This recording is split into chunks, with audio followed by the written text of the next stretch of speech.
Are you digging up the dirt on your dead? Want to find out how? Hear the latest on new family history sources and websites with interesting and fun guests and experts. Find out what other people have been learning about their ancestors. From kings to thieves, inventors to farmers, nothing that's been discovered should surprise us anymore, but it always does. Find out what we mean. Great family history stories and information are on the way now with Extreme Genes, Family History Radio, and extremegenes.com. It's been this way for generations. Extreme Genes, Extreme Genes. Dates in the Bible don't quite match the marriage certificate. Extreme Genes, Extreme Genes. Uh-oh.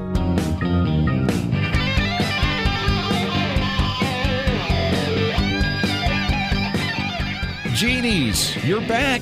You just can't stay away. Well, welcome to Extreme Genes, Family History Radio, and extremegenes.com, America's family history show. I am Fisher, your radio root sleuth, and like Hans and Franz of the old Saturday Night Live sketch, I am here to pump you up in your family history research. And that's why we say we're here to shake your family tree and watch the nuts fall out. And everyone has a few of those. Well, maybe not as many as I do. Anyway, we want to welcome another great radio station to our growing network of Extreme Genes affiliates. 1230 AM KELY in Ely, Nevada. We're proud to be part of Fred Weinberg's and Wyatt Cox's outstanding weekend lineup. Our guest this week, the first starting in about 10 minutes, is a frequent visitor to the show, Stan Lindis from heritageconsulting.com. He'll be talking about the Great Fire of 1871. And it's not the one you think. Did it affect your ancestral family? Stan will fill us in. Then later in the show, Jen Allen from FamilySearch.org joins us to update us on what's going on with the worldwide phenomenon known as Roots Tech. It's coming up on us fast. If you're not familiar with it, you'll want to be. If you are familiar with it, you'll want to hear the latest news for this year's #1 Family History Conference. It's going to be a lot of fun. There's going to be a lot to be learned, and you should make plans to be there. Jen will bring us up to speed. And Tom Perry, the Preservation Authority, is back to answer your questions to make sure your family treasures of all kinds, audio, video, home movies, written, slides, photos, survive to continue to enrich future generations of your family. Our Extreme Genes poll this week asked the question, do you have someone in your family who is named for someone famous? 62% of you answered this question with a yes. And I will make a guess that many of those had at least one forebearer named George Washington something. My family had at least two of those, an Andrew Jackson, an Isaac Newton, and two Winfield Scott Hancocks. Now, it took me a while to learn that he was a well-known guy back in the day. Hancock, a Civil War general of great note, ran against Garfield for president in 1880 and lost, which, since Garfield was later assassinated, was too bad for both men. Both my grandfather and my uncle were given this name. They may count twice, by the way, since Hancock was named for Winfield Scott, a general from the War of 1812.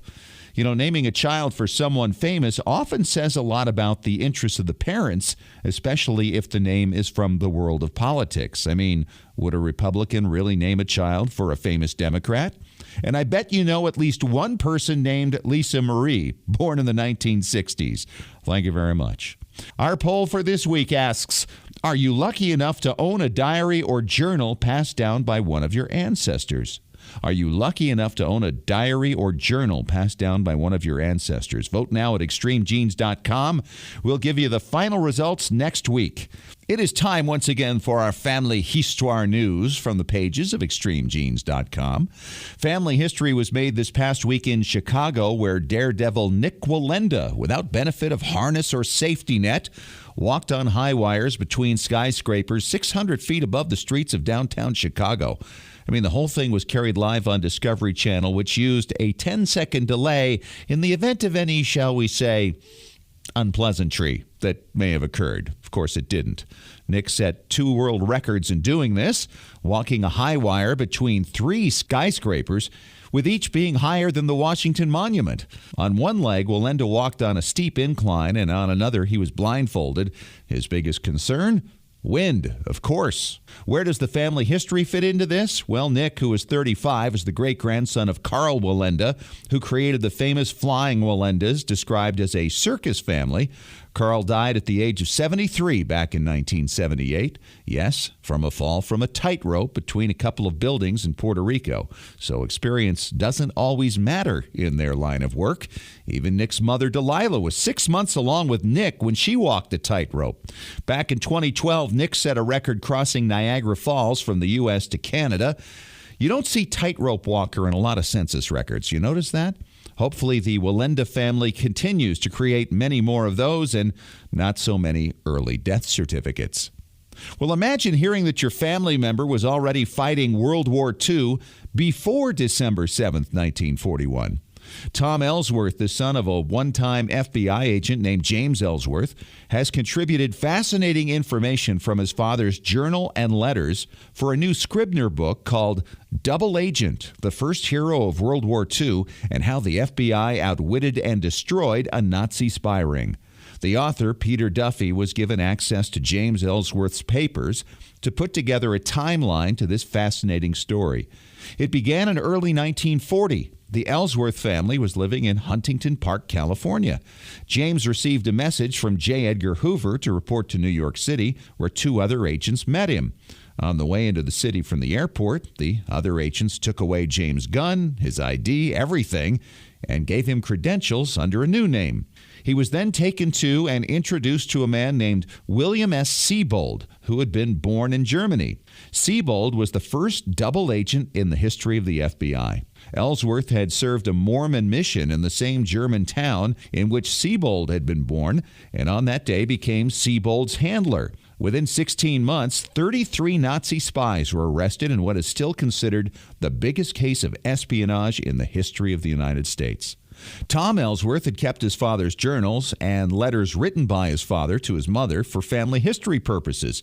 It was when author Peter Duffy came along that the Ellsworths knew that their father's story was in good hands, and they allowed him unlimited access to the materials that gave Duffy a timeline to the events involving James Ellsworth, who was truly one of the first Americans to fight for his country in World War II. There's another great argument, by the way, for keeping your ancestors' letters and diaries for future generations. Find out more about both of these great stories at extremegenes.com. And that is your Family Histoire news for this week.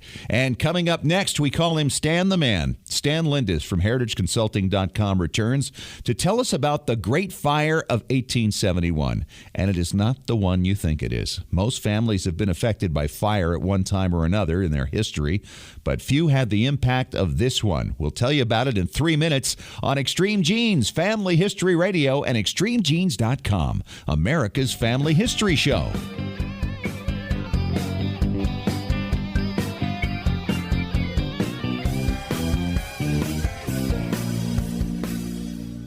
Your priceless 8mm home movies and your precious family videos are deteriorating right now. Heat, moisture, insects, dust, mold, time, they're all robbing you of your family's memories. It's time to preserve those treasures right now by digitizing them at tmcplace.com. They've been preserving memories for over 40 years. Home movies, videos, audio tapes, vinyl records, photos, slides, and even scrapbooks. Whether your treasures are enduring the humidity of Massachusetts or the heat of Arizona, tmcplace.com can digitize your audio and images without harming the originals and returning them to you with free shipping both ways on most orders. tmcplace.com can even let you track your package in real time with a special GPS tracking device. Trustworthy, experienced, affordable. Call tmcplace.com toll-free at 1-866-483-1717 to talk to Extreme Genes Preservation Authority Tom Perry about your project, or order online at shop.tmcplace.com. While we all love diving into the deep end of our gene pool, don't forget about capturing the histories of those who are still with us. Go to Storyworth.com to start your family's story today. Each week, Storyworth.com will email a question to people whose stories you wish to preserve. Questions like, tell us about the day you got engaged, or what do you remember about your grandmother? All they have to do is reply with a story, either by email or by telephone. That story is then forwarded to the family and securely stored in a private online storybook. It doesn't get any simpler. you can enroll up to 6 storytellers for, get this, just $49 a year. You'll get a free 1-month trial, and for a limited time, Extreme Genes listeners get an additional 10% discount at storyworth.com/extremegenes. That's storyworth.com/extremegenes. Is your family story worth 13 cents a day? Sign up now at storyworth.com/extremegenes. Simple, secure, effective. Your story is worth telling.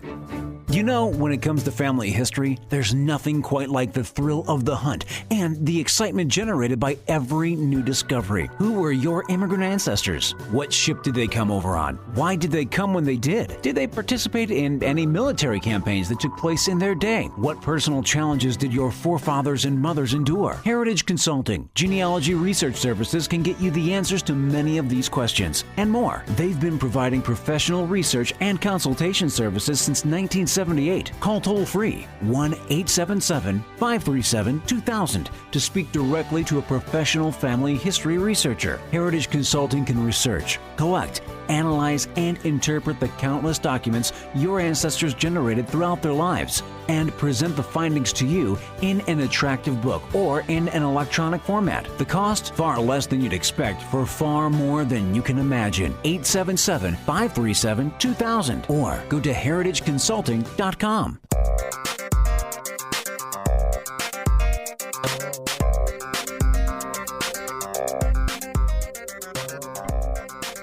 Hey, welcome back to Extreme Genes, Family History Radio, extremegenes.com, America's Family History Show. It is Fisher here, your radio root sleuth, with my guest Stan Lindis from heritageconsulting.com. Welcome back, Stan. Good to see you again. It's great to be back, Fish.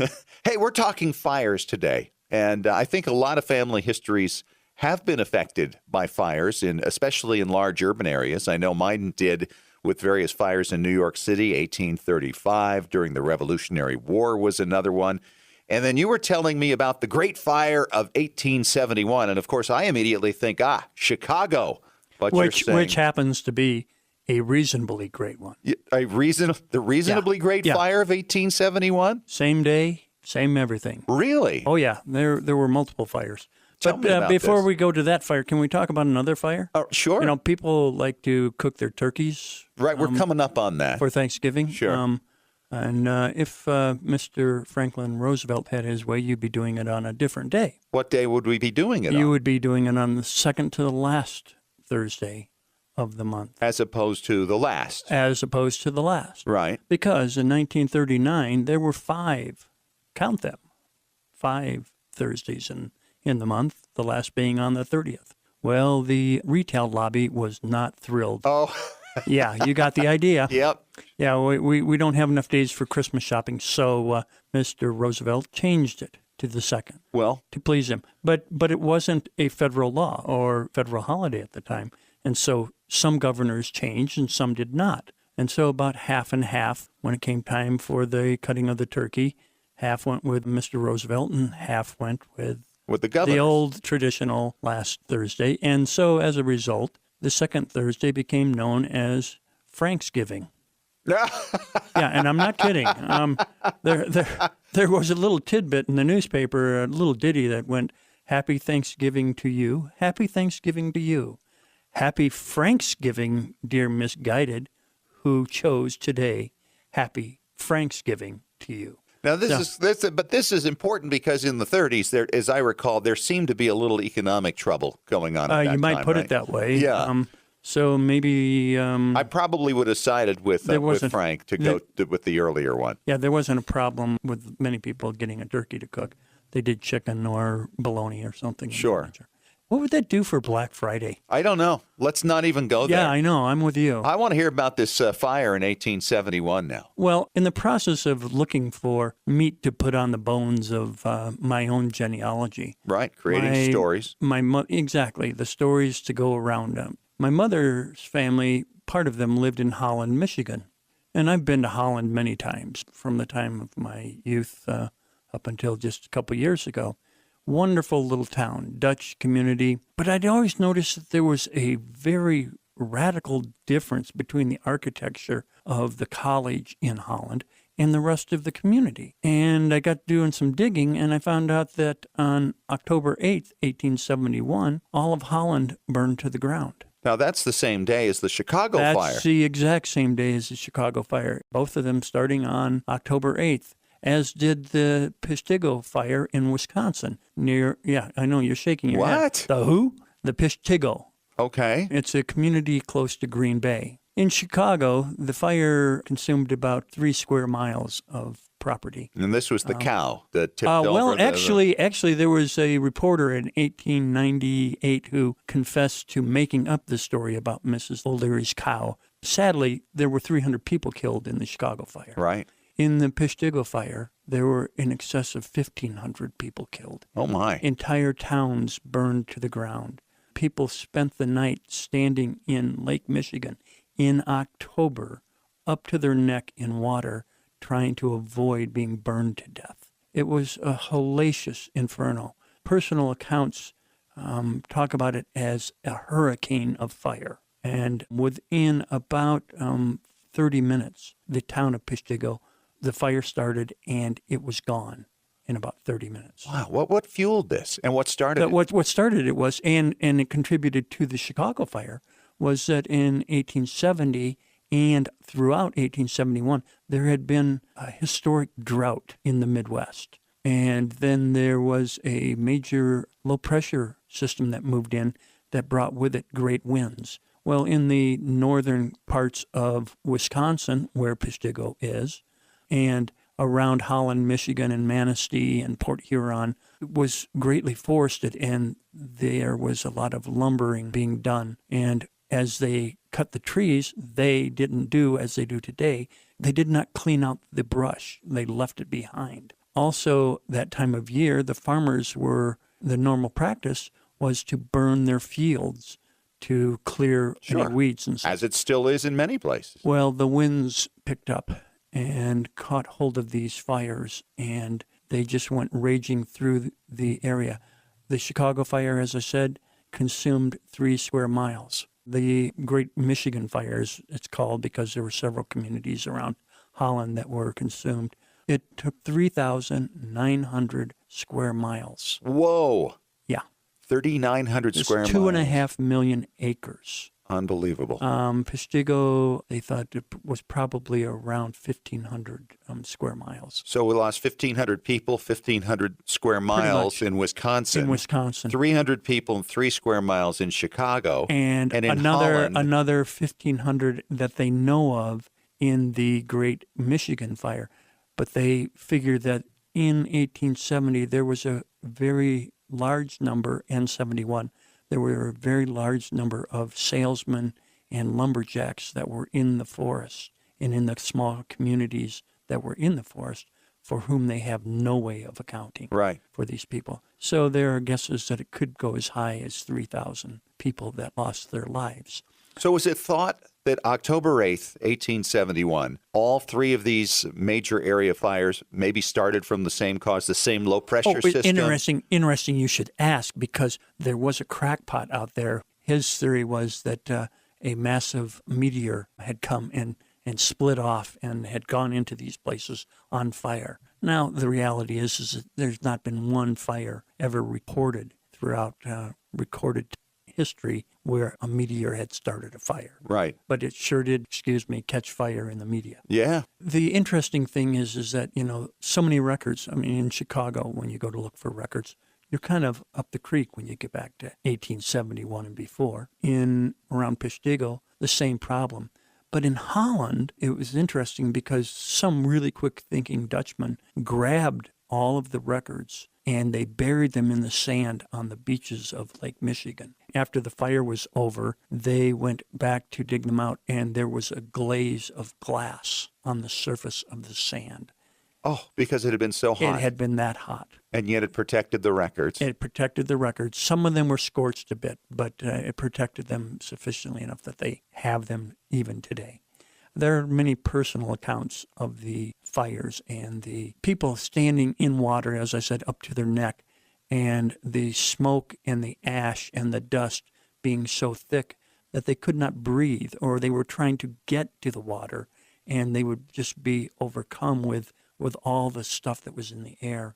And they would be in the water, and they would have to dip their heads to clear the stuff off their face. But even having done that, there were about half of them that their faces were severely burned being out in the water. It was so very, very hot. So are there lists now of those who were lost in Chicago, lost in Wisconsin, lost in Michigan on that day? Yeah, there are lists of people who are given in newspapers listed as missing. Right.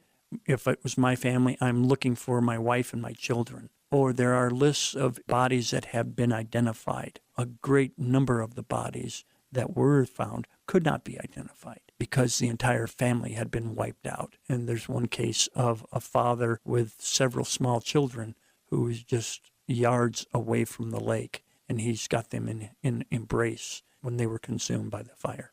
Yeah, there are lists that are available, but they are by no means complete lists, but you can look for them.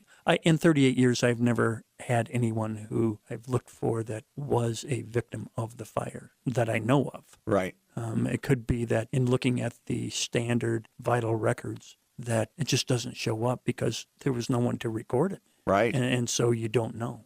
Isn't that unbelievable? Yeah. And you think back on some of the family trees that we come across. If you have that date, October 8th, 1871, somewhere in the region. 8th, 9th, and 10th.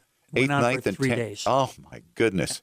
Oh, it gets better. The thumb of Michigan in 1881, it was consumed again. 10 years later. 10 years later. If you have this date and you only have your data, you might want to find out what was going on there at that time because your people may have been a part of this. And this is the important part of knowing the stories of what's going on in a place and a particular time. Yeah, it's not unique to Chicago and Wisconsin and Michigan. It happened all over. It's something we don't see anymore because of the change of materials that are used, the zoning rules, fire escapes, alarms, all that kind of thing. There are still massive fires, but nothing on the scale of this. In thinking about it, though, it was the Chicago fire that took Chicago from being a backwater place into being a modern, thriving city after the fact. And it resurrected, did the Phoenix thing, much like London did in 1666. Unbelievable. Yeah. Stan Lindis, thanks so much. There was more than one fire, October 8th, 1871. Yeah, and the other one was the Chicago fire. Great stuff. Thanks so much for joining us. And coming up next from FamilySearch.org, Jen Allen's going to be on to talk about what's coming up with Roots Tech in February, the world's largest genealogy conference. From Extreme Genes, Family History Radio, and ExtremeGenes.com, America's Family History Show.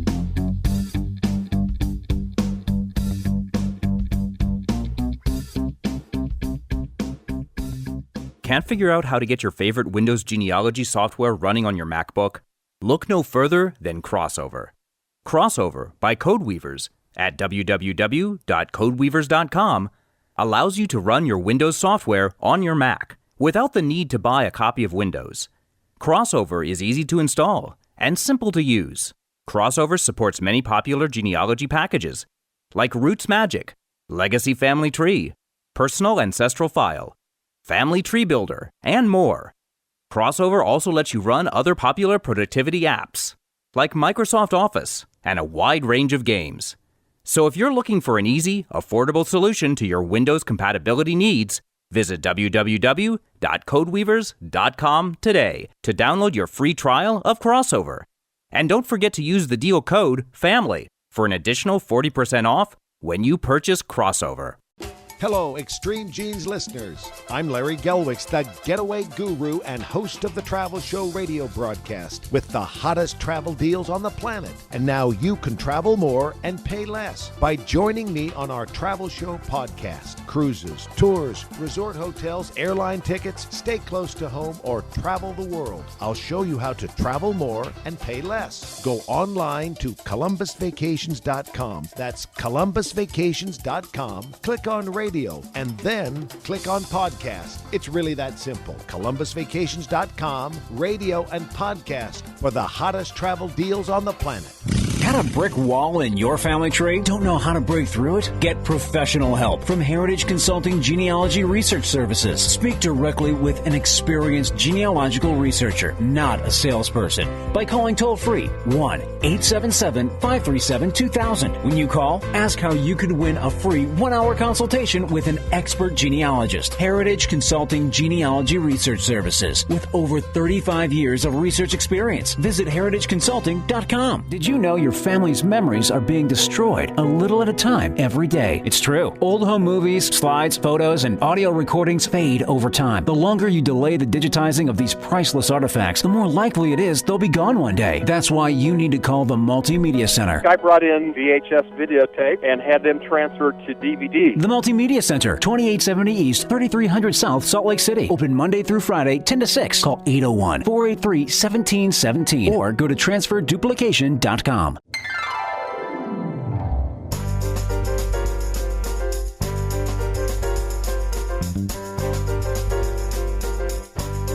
Hey, welcome back to Extreme Genes Family History Radio, America's Family History Show. Fisher here, your radio root sleuth, and I'm talking to Jen Allen from over at FamilySearch.org. And Jen, we're moving in on Roots Tech, and it's getting exciting. We are moving in, and we have some really fun and exciting things coming for Roots Tech this year, and we can't wait for everyone to join us. So for people who don't know anything about this, and they maybe have a casual interest in family history, let's start from the beginning. What is Roots Tech?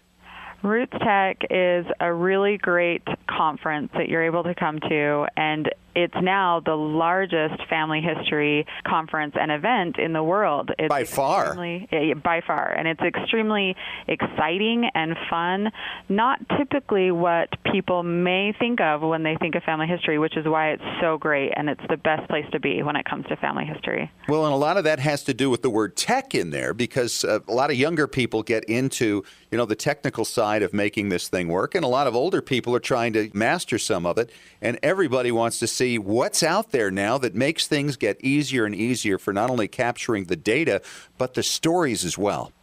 That's right. And what's so great about Roots Tech is it does focus on that technology that helps you do the work and find people. And there's so many great resources and tools out there today that Roots Tech is a perfect place to highlight those and to find out about all the new and great exciting things in the industry. It's taking place along with the Federation of Genealogical Societies, the FGS conference, same time, February 11th through 14th in Salt Lake City at the Salt Palace Convention Center. And how many is this now? 5? 5 years, yes. Oh, my gosh. And it keeps getting better each year. And I think there's something there for everybody. And Donny Osmond, the entertainer, shall be there to be one of the keynote speakers this year.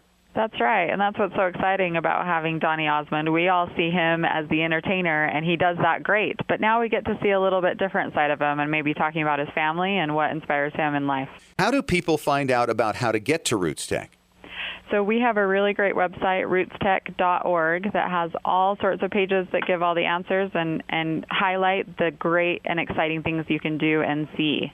Now, even though we are one big happy world family, we're not going to all be staying in the same person's basement. I would assume we have plenty of places for people to stay in Salt Lake City. Oh, yes. There's a whole list of hotels that are easily able to fulfill needs for people who are coming from out of town. And we actually have a lot of people from over 20 countries represented. Wow. So. Now, fill me in on some of the hands-on stuff that's going on there, because I know a lot of kids came last year and a lot of local people as well, and they came on Saturdays. But there were some great things the kids really got into.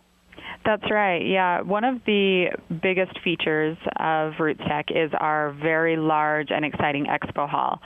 There are companies that come in there and showcase their latest and greatest products. But in addition to that, we have some really fun interactive areas where you can come in and actually record a story or a memory that you have, and you walk away with a flash drive of that recording. Or we have a section where you can call Grandma, it's called, and interview her, ask questions, her or any of your relatives, obviously.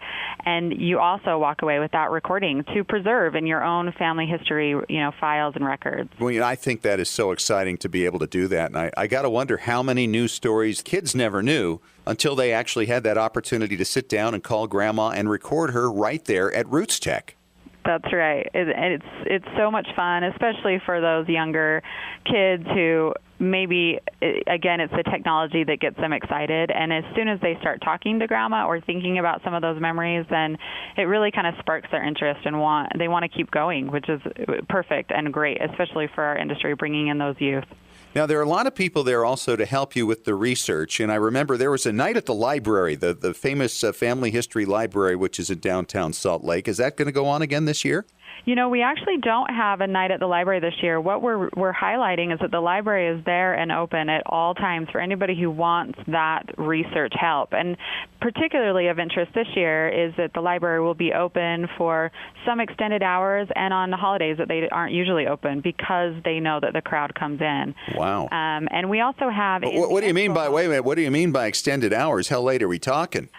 Well, I think they're normally open until 9, and they extend those a little bit later because we have a lot of those hardcore genealogists that want to come in and research all night. Absolutely. Well, they should. This is the place, as you say, in Salt Lake City, right? That's right, and it's the best family history research center in the world, really. So it's a great place to go and help. And we also have a lot of the people from the library actually in the expo hall in what we call the Cyber Cafe, and we have a bank of computers, and they're there to help you on site as well if you don't want to walk across the street. Well, and we should mention, though, that, most people kind of think, I think a lot of people getting into it now, that if it's not online, it just can't be found anywhere.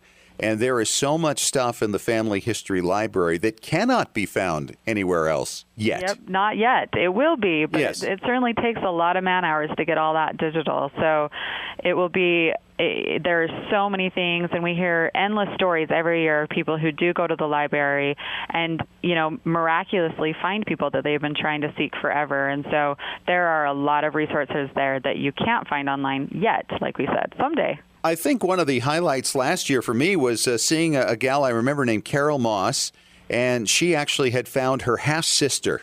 That's right. And I guess she lived in Salt Lake City, so Carol came out to actually meet her for the first time, and their first experience together was at Roots Tech, and they were having a great time. That's right. They experienced a really good time. They were able to find each other through, genealogy and finding each other, and she was able to connect with her family that she didn't even know. It was really exciting. And interesting, too, to see how they embraced one another, when that sometimes can be an awkward situation. That's right, especially meeting for the first time. But if you know Carol, she is so sweet and so great, and it was so fun to experience that through her last year. Yeah, there was a real bond between the two of them. I have no doubt they've probably been on the phone 2 or 3 times a day, every day since then. That's probably true, yes. So talk about some of the unique inventions. Now, I know the first day, which is around, February 11th? That's right. That you have the Innovators Day. And this is kind of fun because you see people who are creating new things, typically technical, hence Roots Tech, where people are actually going to go around and judge which are the best of 2014.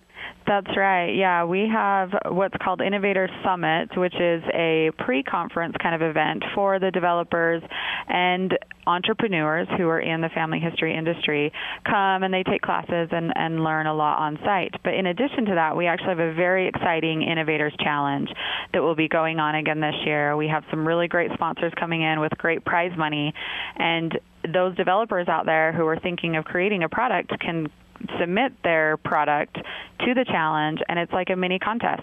And we, as participants at Roots Tech, get to watch those finalists present their products, and a panel of judges will determine who of those finalists are the best and receive the grand prize. And it's really exciting this year, and we're really looking forward to seeing those contestants come out again. We should emphasize to people, you don't have to be there for each day of the conference. If you can only be in Salt Lake City for a day or two, there's plenty going on that you can still catch, even if you miss that first day. That's right. And you can buy one-day passes, and if you're getting started level, for those who have never really dabbled in family history, then you're welcome to buy that one-day getting started pass that starts at just $19. The address, once again, to find out more is rootstech.org. You can sign up there. You can find out everything you need to do to make it to Salt Lake City in February for the FGS Conference and Roots Tech, the 5th annual. Jen Allen from FamilySearch.org, thanks so much. Thank you. And coming up next from tmcplace.com, Tom Perry, our preservation authority, is going to talk to you about what to do when your discs have scratches on them. Can they be saved? He says yes, and he'll tell you how, coming up next on Extreme Genes Family History Radio and extremegenes.com, America's Family History Show.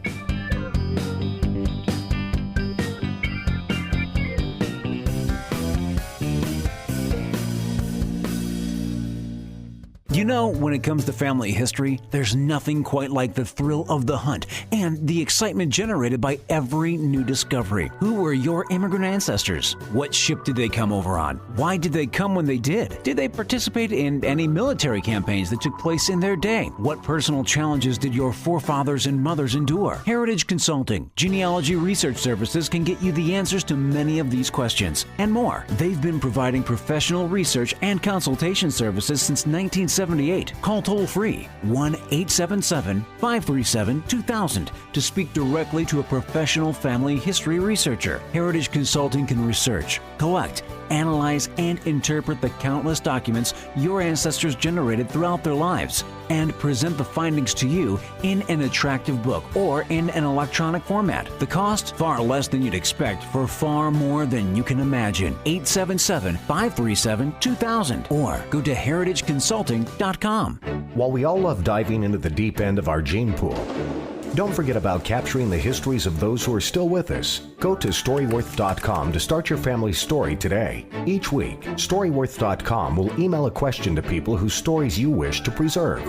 Questions like, tell us about the day you got engaged, or what do you remember about your grandmother? All they have to do is reply with a story, either by email or by telephone. That story is then forwarded to the family and securely stored in a private online storybook. It doesn't get any simpler. You can enroll up to 6 storytellers for, get this, just $49 a year. You'll get a free 1-month trial, and for a limited time, Extreme Genes listeners get an additional 10% discount at Storyworth.com/ExtremeGenes. That's Storyworth.com/ExtremeGenes. Is your family story worth 13 cents a day? Sign up now at Storyworth.com/ExtremeGenes. Simple, secure, effective. Your story is worth telling. Remember how fun it was to capture those special moments of your children's childhood on video and watch it back, knowing that you'd be able to have that memory forever? Or watching a home movie of your own childhood and seeing many of your loved ones who are now gone. If you haven't yet digitized those family treasures, you're at risk of losing all of them with each passing day. Time and elements slowly destroy videos and film, as well as rare old photos and audio recordings.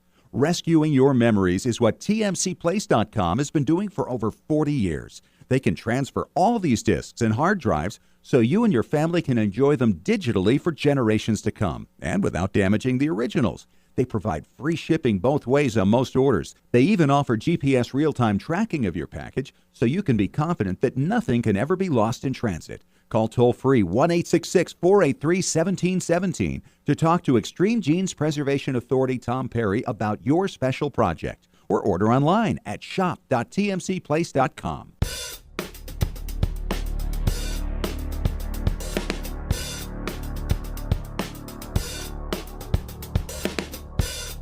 Hey, welcome back to Extreme Genes Family History Radio, extremegenes.com, America's Family History Show. It is Fisher here, your radio root sleuth, with Tom Perry from tmcplace.com. He is our preservation authority.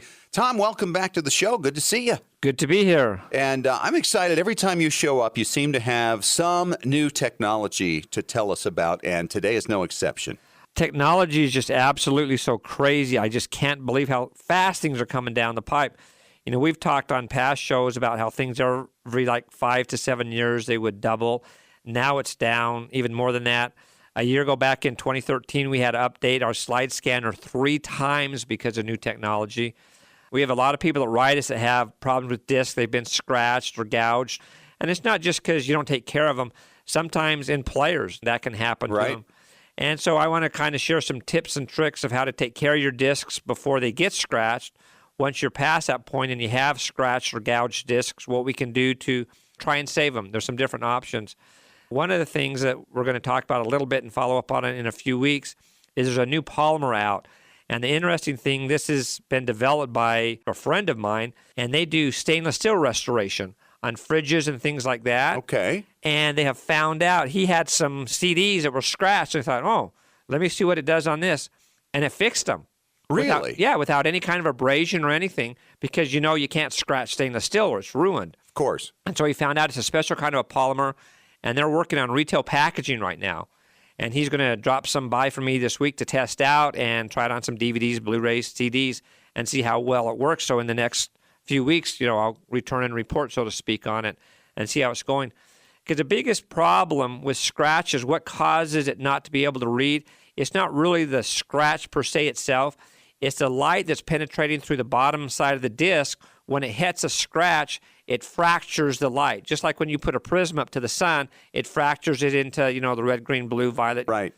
And so what it's doing is it's not reading it very good. It's almost like putting on dirty glasses. Your eyes are still the same. They can see fine, but everything's kind of foggy because you have dirty glasses on. And that's basically what a scratch is in a CD or a DVD or a Blu-ray disc. So when the light hits this and fractures, it's not sure if this is a 0 or a 1.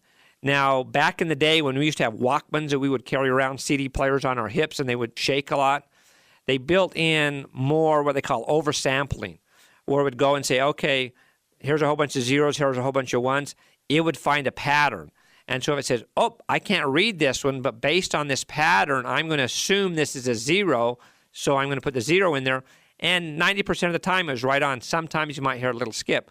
But nowadays, since the machines are better, they have better stabilizers in them, they don't use that technology. And why, I have no idea.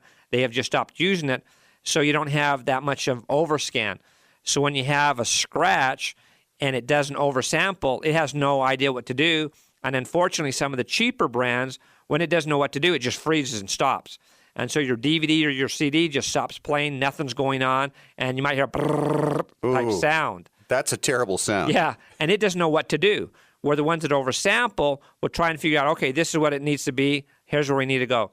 Some of the smarter technology on DVD and CD players will say, I have no clue what to do, but I'm not going to sit here, I'm going to go to the next one. Basically, if you have one that is a kind of a smart player, they'll say, hey, I don't know what's here, I'm going to just skip over this. You'll hear kind of a blurb or something like that, or you'll see one if it's a video, and it'll go past that, and then at least it'll keep playing on. Where the cheaper ones, you're stuck, you have to hit eject, take the disc out, put it back in, etc. And in the next segment, we'll go into a little bit more detail of how you can take care of these and hopefully remove some of these scratches at home or send them in to us. We'll get into that coming up next in 3 minutes on Extreme Genes, Family History Radio and ExtremeGenes.com.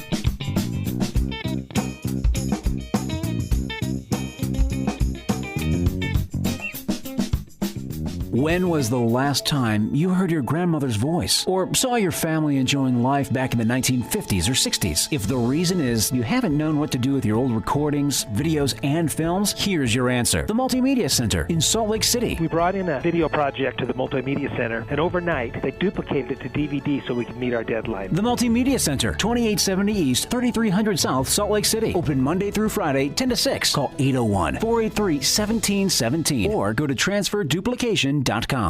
Hello, Extreme Genes listeners. I'm Larry Gelwicks, the getaway guru and host of the Travel Show radio broadcast with the hottest travel deals on the planet. And now you can travel more and pay less by joining me on our Travel Show podcast. Cruises, tours, resort hotels, airline tickets, stay close to home, or travel the world. I'll show you how to travel more and pay less. Go online to ColumbusVacations.com. That's ColumbusVacations.com. Click on radio and then click on podcast. It's really that simple. ColumbusVacations.com, radio and podcast for the hottest travel deals on the planet.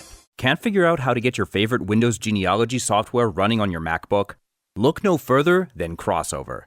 Crossover by Codeweavers at www.codeweavers.com allows you to run your Windows software on your Mac without the need to buy a copy of Windows. Crossover is easy to install and simple to use. Crossover supports many popular genealogy packages like Roots Magic, Legacy Family Tree, Personal Ancestral File, Family Tree Builder, and more. Crossover also lets you run other popular productivity apps like Microsoft Office and a wide range of games.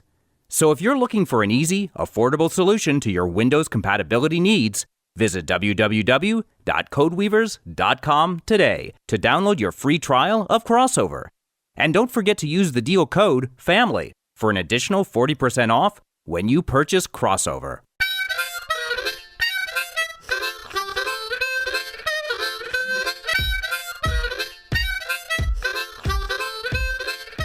We are back. Final segment of Extreme Genes Family History Radio, America's Family History Show for this week. Fisher here with Tom Perry from tmcplace.com, the Preservation Authority. Last segment, we were talking about a new discovery, some kind of new thing that you put on your disc, Tom, to make sure it's repaired properly. It can read the light. And yet there are other ways people can actually save their discs right now if there's a problem. Now, what are those? The easiest, simplest thing to do, of course, is send us your discs because we can repair them. We can even do gouges that are in the back quite often. How is that? How do you do that? Well, what we do is we have a 5-stage sanding process, just like if you have a piece of fine furniture that has got old and has nicks and it's been like weathered and such. We use these 5 different stages of sandpaper. We can actually use 6 if they're really bad gouges. And what we're doing is we're taking off the thin layers of the back side of the DVD or CD, which is the side, like I mentioned before, where it reads from. Even though the data is towards the top, it reads it from the back. So depending on how deep the scratch is, we sand it down. And the best way to tell how deep your scratch is just use your finger. If you run your finger over it and you can just barely feel it, that's usually a stage 5, what we call it. If you run your fingernail over it and it actually stops in the gouge, it doesn't like skip over it, that's a level 6, and those are pretty bad. When those are in some game discs, especially the little Nintendo, the little round ones, right? The polycarbonate on those is so thin, we recommend you don't ever do that. When people bring those in that are gouged, what we tell the people is say, hey, we can try it. If it ruins your disc, it won't play anyway. Do you want to take the gamble? And most people say, well, yeah, because otherwise I throw it away. Right. And we've been able to recover some. The best thing to do is send them to us, and we can fix those. And people always ask what the cost is. Walk-in customers, it's usually about $5 to $10 a disc, depending how bad it is. We do them for libraries, where it's as little as $1. So if you send us an entire spindle of 50 discs, it's only going to be like $1 a piece. And then we'll resurface them. If you don't want to deal with that, you want to do it yourself, the biggest warning I can give to you is do not use these machines that you buy in the stores unless you know what you're doing. We get so many discs in that people have tried to do that, and they've actually damaged their disc more. Because what happens is they get dry, they don't use enough liquid in them, and when you're doing this thing, what it does, it kind of spins the disc around, and it can actually scratch them, do more damage to it. I've had people load them in upside down accidentally, totally nuke their disc because they got into the layer where the metallic is, like tinfoil as I refer to it, and ruin the disc. So I really recommend you don't use those. There are some good products on the market, like this polymer that I've told you about in the first segment. Within the next few weeks, it should be ready for packaging and selling coast to coast. And we'll put it on our website as well. So if you want to buy that, that should work really well. One thing you always want to remember is whenever you're cleaning a disc, start at the hole and work straight out. Don't clean it like you would a record, because what happens is if you have a little piece of grit in there and you're doing it like you would clean a record, and it starts scratching and it makes a radial scratch, those ones are really, really bad, because when the laser's reading it, it's going to read that radial scratch for a whole inch and have no idea what to do. Whereas if you have that same scratch, but it's going from the center out, you've got this little teeny thin part that might take up 2 or 3 little zeros or ones. So hopefully there's going to be enough overscan in your device to go over it and read what it's supposed to be. That's why you always want to clean it from inside out. Don't use household chemicals. The only thing I would ever use that's not specifically made to clean CDs is you can use like dishwashing detergent. Not what would go in a dishwasher, but the ones that you could use hand washing dishes. And just put a little teeny bit on that. Use a lint-free cloth. Don't use Kleenex. Don't use toilet paper. Don't use anything that can hold dust and such, because that will scratch your disc. So the best thing to do is run it under a lot of water, get as much stuff off as you can, and then wash it from the inside out, and hopefully that'll take care of it. Don't use toothpaste. Okay. I will not use toothpaste. He's Tom Perry from tmcplace.com. Thanks, Tom. See you again next week. We'll see you then. Thanks also to Stan Lindis from heritageconsulting.com for his stories about the great fires of 1871. And to Jen Allen from familysearch.org for filling us in on the latest with Roots Tech. Talk to you again next week. And remember, as far as everyone knows, we're a nice, normal family.